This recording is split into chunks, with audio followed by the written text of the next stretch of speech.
May peace be upon you. Sejak beberapa waktu terakhir, saya mengikuti dengan cermat perkembangan situasi nasional kita, terutama aspirasi rakyat untuk mengadakan reformasi di segala bidang kehidupan berbangsa dan bernegara. During these recent times, I have been following carefully the development of our national situation, especially the aspirations of the people for reforms in all sectors in the life of our nation and state.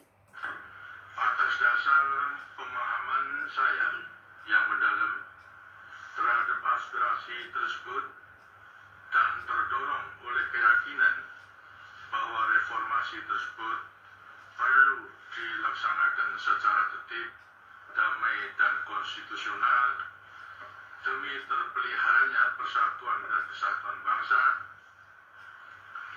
serta kelangsungan pembangunan nasional.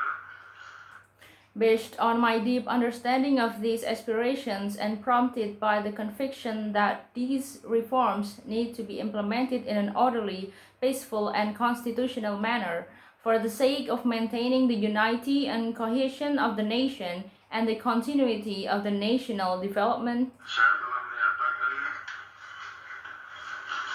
rencana pembentukan komite reformasi dan mengubah susunan kabinet pembangunan ke-7. I declared a plan to form the Committee for Reform and to change the composition of the 7th Development Cabinet. Namun demikian, kenyataan hingga hari ini menunjukkan komite reformasi tersebut tidak dapat terwujud karena tidak adanya tanggapan yang memadai terhadap rencana pembentukan komite tersebut. But the reality to date has shown that the said Committee for Reform cannot be materialized because there was no adequate response to the plan to form that committee. Dalam keinginan untuk melaksanakan reformasi dengan cara yang sebaik-baiknya tadi, saya menilai bahwa dengan tidak dapat diwujudkannya komite reformasi, maka perubahan susunan kabinet pembangunan 7 menjadi tidak diperlukan lagi.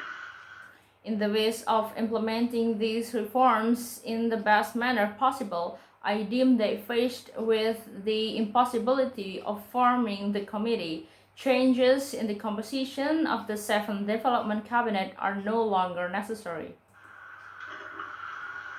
Dengan memperhatikan keadaan di atas, saya berpendapat sangat sulit bagi saya untuk dapat menjalankan tugas pemerintah negara dan pembangunan dengan baik.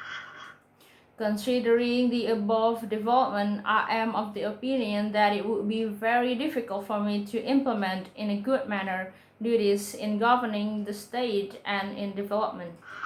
Oleh karena itu, dengan memperhatikan ketentuan pasal 8 Undang-Undang Dasar 1945 dan setelah dengan sungguh-sungguh memperhatikan pandangan pimpinan Dewan Perwakilan Rakyat dan pimpinan fraksi-fraksi yang ada di dalamnya, Therefore, in line with Article 8 of the 1945 Constitution, and after earnestly taking into consideration the views of the leadership of People's Representatives Council and the leadership of the factions in it, saya memutuskan untuk menyatakan berhenti dari jabatan saya sebagai Presiden Republik Indonesia terhitung sejak saya bacakan pernyataan ini pada hari ini, Kamis 21 Mei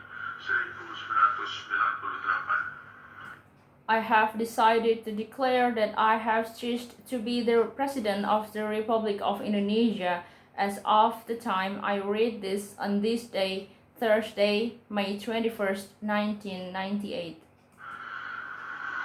Pernyataan saya berhenti dari jabatan sebagai Presiden Republik Indonesia saya sampaikan di hadapan saudara-saudara pimpinan Dewan Perwakilan Rakyat Republik Indonesia yang juga adalah pimpinan Majelis Permusyawaratan Rakyat pagi ini pada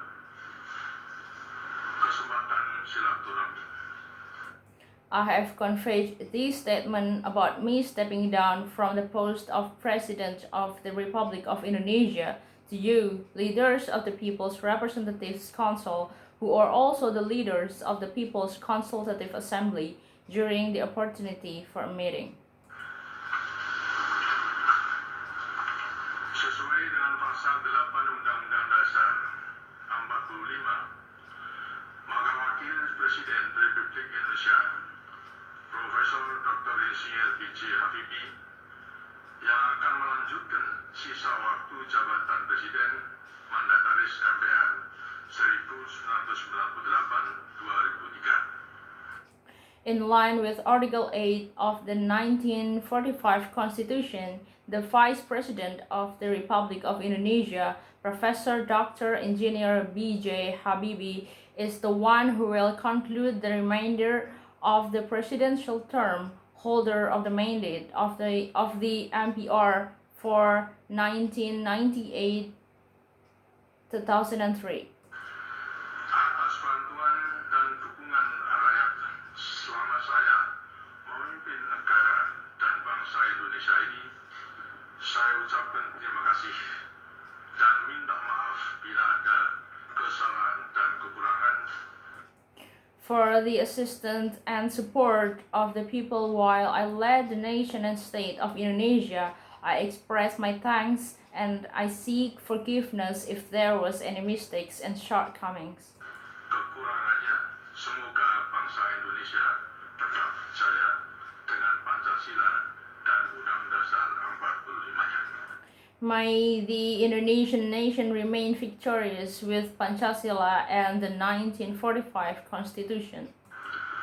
Mulai hari ini pula, Kabinet Pembangunan 7 dimisioner dan pada para menteri saya ucapkan terima kasih.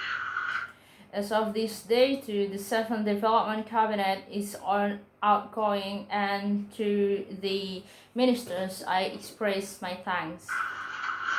Oleh karena keadaan tidak memungkinkan untuk menyelenggarakan pengucapan sumpah di hadapan Dewan Perwakilan Rakyat, maka untuk menghindari kekosongan pimpinan dalam menyelenggarakan pemerintahan negara, kiranya Saudara Wakil Presiden sekarang juga akan melaksanakan pengucapan sumpah jabatan Presiden di hadapan Mahkamah Agung Republik Indonesia.